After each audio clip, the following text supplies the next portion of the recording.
السلام علیکم ورحمۃ اللہ وبرکاتہ۔ محترم سامعین گرامی، پردے کا مسئلہ، حجاب کا مسئلہ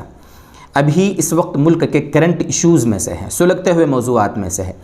ایک چھوٹا سا شہر کرناٹک کا، وہاں کے ایک چھوٹی سی اسکول سے معاملہ اٹھا تھا، دھیرے دھیرے اسٹیٹ لیول پر پہنچا اور ملکی لیول پر پہنچتے ہوئے اب یہ ابھی اس وقت کے عالمی سلگتے ہوئے موضوعات میں شامل ہو گیا ہے۔ ٹویٹر پر اس کے بارے میں ٹرینڈ چل رہے ہیں، جو سپورٹ والے ہیں وہ بھی ٹرینڈ کر رہے ہیں، جو اسلام کے دشمن ہیں، جو پردے کو نہیں چاہتے ہیں، دنیا میں جو عریانیت پھیلانا چاہتے ہیں، وہ بھی اس کے خلاف ٹرینڈ کر رہے ہیں۔ بہرحال ابھی اس کی سچویشن کیا ہے کرنٹ، وہ مجھ سے زیادہ آپ جانتے ہیں، بلکہ ابھی میں ویڈیو ریکارڈ کر رہا ہوں تو یہ سپریم کورٹ میں معاملہ پہنچ گیا ہے، یعنی وہاں کی جو مقامی عدالت ہے، وہاں کا جو ہائی کورٹ ہے، ان لوگوں نے اوپر کی بینچ کے حوالے کیا اور اب خبر یہ آئی ہے کہ یہ معاملہ سپریم کورٹ پہنچ گیا ہے۔ ٹھیک ہے، ساری باتیں ہیں، جو بھی فیصلہ آئے گا سب اپنی جگہ ہے، لیکن ہم اس پورے معاملے میں دو تین باتیں اپنے ویورز کے سامنے رکھتے ہیں۔ پہلی بات تو دوستو بزرگوں یہ ہے کہ ہم مبارکباد پیش کرتے ہیں، بلکہ میں سمجھتا ہوں کہ آپ سب جتنے دیکھنے والے ہیں سب بھی چاہیں گے کہ اسلام کی اس بہادر بیٹی اور اس شیرنی کو ہم مبارکباد دیں کہ کیسے اس نے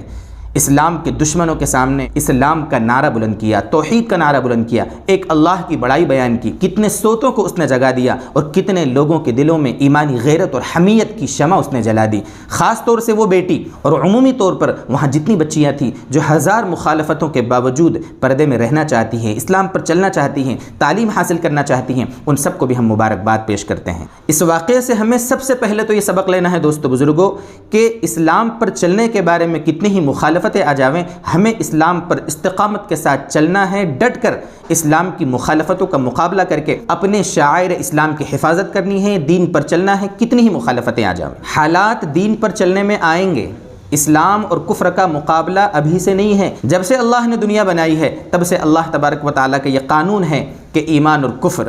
حق اور باطل کی معرکہ آرائی اور ان کی جنگ ہمیشہ رہی ہے۔ اسلام پر چلنے والوں کو ہمیشہ ستایا گیا ہے، ایمان پر چلنے والوں کو ہمیشہ تکلیفوں کا سامنا کرنا پڑا ہے، لیکن سچے ایمان والے وہ ہوتے ہیں کہ ان ظلم کی چکیوں میں ہزار مخالفتوں کے باوجود وہ اسلام پر چلتے ہیں اور وہ دنیا میں بھی کامیاب ہوتے ہیں اور آخرت میں بھی ہمیشہ ہمیشہ کی جنت کے مستحق ہوتے ہیں۔ دوسری بات دوستو بزرگوں، اس واقعے سے ہمیں یہ لینا ہے کہ آج کی بہت ساری ماڈرن لڑکیاں ہیں جو موجودہ زمانے میں بہت ساری مسلم جو لڑکیاں ہوتی ہیں نا، ان کو دیکھ کر متاثر ہو جاتی ہیں۔ بہت ساری ٹی وی ایکٹریسز ہوتی ہیں، بہت ساری جو فلم ایکٹریسز ہوتی ہیں، ٹک ٹاکرز ہوتی ہیں، اور پتہ نہیں کیسے کیسے اپنے جسم کو، مسلم لڑکیاں ہوتے ہوئے وہ سب کے سامنے اپنے جسم کو دکھاتی ہیں۔ ان کو دیکھ کر ہماری بہت ساری مسلم بچیاں متاثر ہو جاتی ہیں، ان سے متاثر ہو کر وہ چاہتی ہیں کہ ہم بھی اس طرح کریں، ہم بھی اس طرح کپڑے پہنیں، اس طرح ہم بھی چپل پہنیں، اس طریقے سے جویلری ہماری ہو، اس طریقے سے ہماری جسم کی نمائش ہو، اور وہ اپنے آپ کو پردے میں رکھنا پسند نہیں کرتی۔ ایسی بھی بہت ساری بچیاں ہیں، تو میری ان بہنوں کو میں خاص طور سے گزارش کروں گا کہ دنیا کے رعنائی کے چکر میں نہ پڑیں۔ پردہ اسلام کا شعار ہے، پردہ اللہ کا حکم ہے۔ امہات المؤمنین ہمارے نبی صلی اللہ علیہ وسلم کی جو ازواج تھی، ازواج مطہرات، صحابیات، ان کی سنت ہے، تو ہم کیسے دنیا کے رعنائی میں پڑھ کر، دنیا کی چند روزہ زندگی میں پڑھ کر، اے میری بہنوں، ہم اپنی ہمیشہ کی آخرت کی زندگی کو تباہ نہ کریں۔ اور بہت سارے ہمارے ملک کے لوگ ہیں، ابھی ٹویٹر پر ٹرینڈ چل رہا تھا نا حجاب بین کے نام سے، تو اس میں ہم نے دیکھا، میں نے ایک سرسری نظر ڈالی تو اس میں بہت سارے ہمارے ہندو بھائی دوسرے ملکوں کی تصویریں ڈال رہے تھے۔ دیکھو ہمارے پڑوس ملک میں پاکستان ہے، وہاں تو دیکھو وہاں کی لڑکیاں پردہ نہیں کرتی،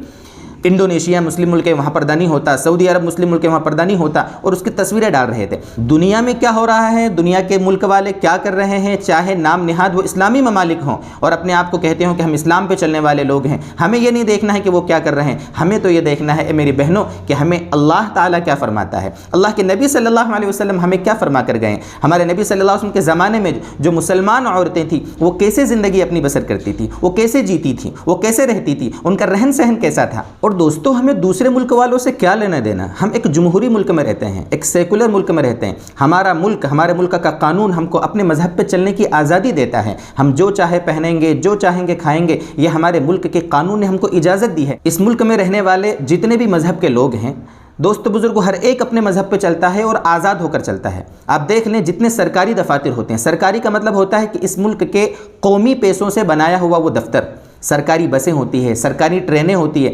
سرکاری آفیسز ہوتے ہیں، سب جگہ ہر مذہب والا اپنے مذہب کی آزادی کے ساتھ جب وہ پوجا کر سکتا ہے، اور نہ جانے کیسی کیسی عبادتیں کرتے ہیں، کھلے عام راستے روک روک کر میدانوں میں نہ جانے کیسی کیسی یہ مذہبی تقریبات منعقد کرتے ہیں، تو ہماری ایک مسلمان بچی، ایک مسلمان ماں، ایک مسلمان بہن وہ پردہ کیوں نہیں کر سکتی؟ ابھی 4-5 دن کا واقعہ ہے، خبر دیکھی سوشل میڈیا پر کہ بنگلور میں ریلوے اسٹیشن پر 2 مندر موجود ہیں، ایک گرجا گھر موجود ہے جہاں عیسائی اپنی عبادت کرتے ہیں، 2 مندر موجود ہیں، الگ الگ پلیٹ فارم پہ بنے ہوئے ہیں،